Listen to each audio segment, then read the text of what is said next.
दोस्तों, आगरा की शिव जयंती का महत्व क्या है? ये महत्व इसलिए है कि हम सब लोग इतिहास को जानते हैं। शाहिस्ती खान के उंगलियों को काटने के बाद छत्रपति शिवाजी महाराज ने जो दहशत तैयार की, लगातार स्वराज्य बढ़ता गया, स्वराज्य में नए नए किले आते गए और इससे सबसे ज्यादा क्रोधित होकर औरंगजेब ने, जो उस समय आलमगीर कहलाता था, आलमगीर का मतलब पूरे विश्व का राजा, ऐसे आलमगीर ने अपनी जितनी सेना की ताकत थी वो सारी ताकत अपने जो बड़े बड़े सेनानी थे, जो ईरान से थे, उज्बेकिस्तान से थे, अजरबैजान से थे, ऐसे सारे सेनानियों को और मिर्जा राजे जयसिंह जो उस समय उनके साथ में थे, बड़े शूर थे, वीर थे, उनके साथ देश की सबसे बड़ी फौज को स्वराज्य के ऊपर भेजा। और स्वराज्य पर जिस समय संकट आया उस समय हम सब लोग जानते हैं, स्वराज्य को बचाने के लिए छत्रपति शिवाजी महाराज ने यह तय किया, मैं 2 कदम पीछे जाऊंगा, वापिस हमारे सारे लोगों को एकत्रित करूंगा और स्वराज्य को फिर एक बार प्रस्थापित करूंगा। इसलिए छत्रपति शिवाजी महाराज ने पुरंदर का उस समय तय किया। पुरंदर का जो मिर्जा राजे जयसिंह के साथ, औरंगजेब की सल्तनत के साथ उन्होंने करार किया, इसमें स्वराज्य के जीते हुए 24 किले छत्रपति शिवाजी महाराज ने दे दिए और ये कहा कि हम चर्चा करने को तैयार है। मिर्जा राजे जयसिंह ने छत्रपति शिवाजी महाराज को कहा कि महाराज, आपको लाल किले में आकर औरंगजेब से चर्चा करनी पड़ेगी। लोग कहते थे औरंगजेब बड़ा क्रूर है, ये ऐसी जमात का आदमी है, ये ऐसी बाप की औलाद है जिन्होंने अपने बाप को भी मार दिया, अपने भाइयों को भी मार दिया। महाराज, वहां जाओगे तो जिंदा वापस नहीं आ पाओगे। लेकिन छत्रपति शिवाजी महाराज जानते थे, स्वराज्य को वापस अगर निर्मित करना है तो कुछ समय मुझे चाहिए, उतने समय मुझे चर्चा करनी होगी, उतने समय मुझे युद्ध विराम करना होगा। इसलिए छत्रपति शिवाजी महाराज ने तय किया, हाँ मैं जाऊंगा, लेकिन मिर्जा राजे जयसिंह को कहा कि इस किले में जाऊंगा लेकिन याचक करके नहीं जाऊंगा, एक राजा के रूप में जाऊंगा, एक राजा करके मेरा सम्मान होगा तो मैं वहां जाने को तैयार हूं। मिर्जा राजे जयसिंह ने कहा, महाराज मैं गारंटी लेता हूं, आप आइए, एक राजा की तरह आपको वहां पर सम्मान मिलेगा। और वो समय ऐसा था कि ये जो औरंगजेब की फौज थी उसमें मिर्जा राजे जयसिंह की तूती बोलती थी, इसलिए उन पर विश्वास रखकर छत्रपति शिवाजी महाराज छोटे से छत्रपति संभाजी महाराज को लेकर यहाँ पर आए। और हम सब लोग जानते हैं, उन्होंने यहाँ पर आने के बाद सब लोग झुककर सलाम करते थे आलमगीर को,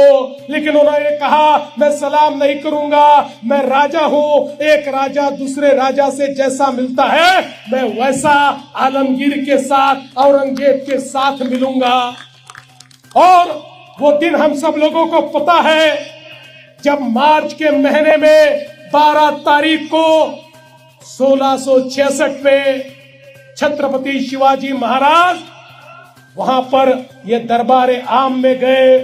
और दरबार आम में बहुत ही छोटे लोगों के साथ छत्रपति शिवाजी महाराज को खड़ा कर दिया और उनका अपमान किया। औरंगजेब को लगता था मैं तो आलमगीर हूं, ये तो मेरे शरण में आया है, मैं तो इसको कुचल सकता हूं, ये घबरा के यहाँ पर खड़ा होगा और सबके सामने मैं अपमानित करके पूरे भारत को संदेशा दूंगा कि देखो जो मेरे खिलाफ यहाँ पर जंग छेड़ता है उसको किस प्रकार से मैं अपमानित कर सकता हूँ। लेकिन वो तो छत्रपति शिवाजी महाराज थे, छत्रपति शिवाजी महाराज ने उस भरे दरबार में कह दिया, औरंगजेब मैं एक राजा हूँ, राजा की तरह अगर मेरा सम्मान होगा तो यहाँ खड़ा रहूंगा, नहीं तो नहीं रहूंगा। और छत्रपति शिवाजी महाराज ने उस पूरे दरबार में जो दहाड़ लगाई, औरंगजेब भी डर गया, दरबार समाप्त कर दिया और कहा छत्रपति शिवाजी महाराज को यहाँ पर अब नजर कैद में रखा जाए। मिर्जा राजे जयसिंह ने उनको कहा कि ये तो मेरे कहने पर आए हैं, इनके साथ ये बेईमानी होगी। औरंगजेब ने कहा अरे ये छत्रपति शिवाजी महाराज है, ये शिवाजी ऐसा है, इसको अगर छोड़ दूंगा तो ये वापिस ये जितने किले मुझे मिले हैं ये सारे के सारे वापिस लेगा। इससे खतरनाक मैंने दूसरा दुश्मन नहीं देखा, ऐसे दुश्मन को मैं छोड़ नहीं सकता। और इसीलिए जब उनको वहां पर नजर कैद में रखने की बात हुई तो जिसका जिक्र यहाँ पर किया गया, मिर्जा राजे जयसिंह ने कहा मेरा बेटा राम सिंह, उस राम सिंह की कोठी में मिर्जा राजे जयसिंह ने कहा छत्रपति शिवाजी महाराज को रखा जाएगा, एक राजा की तरह ही रखा जाएगा। और वही राम सिंह की कोठी यानी ये मीना बाजार है जिसको आप लोगों ने ढूंढ कर निकाला है। मैं आपसे निवेदन करना चाहता हूँ, ये जो कोठी है मुझे पूरा विश्वास है, अरे आपने तो हमारे योगी जी ने ये मुगल म्यूजियम को शिवाजी म्यूजियम में परिवर्तित कर दिया, तो मुझे इस बात का पूरा विश्वास है कि यहाँ पर एक भव्य दिव्य स्मारक बनेगा। लेकिन एक याचक के रूप में मैं आपके माध्यम से योगी जी से प्रार्थना करना चाहता हूँ, हमें आप अनुमति दीजिए। महाराष्ट्र की सरकार इसको अधिग्रहित करेगी, महाराष्ट्र की सरकार इसको एक्वायर करेगी और महाराष्ट्र की सरकार यहाँ पर एक छत्रपति शिवाजी महाराज का स्मारक तैयार करेगी। और माँ कसम मैं बताना चाहता हूँ, एक बार ये स्मारक बन गया तो आपके ताजमहल से ज्यादा लोग ये स्मारक देखने के लिए नहीं आए तो मेरा नाम बदल देना, मेरा नाम देवेंद्र फडणवीस नहीं बताऊंगा। इसलिए मैं तो योगी जी से बात करूंगा, उनको निवेदन करूंगा,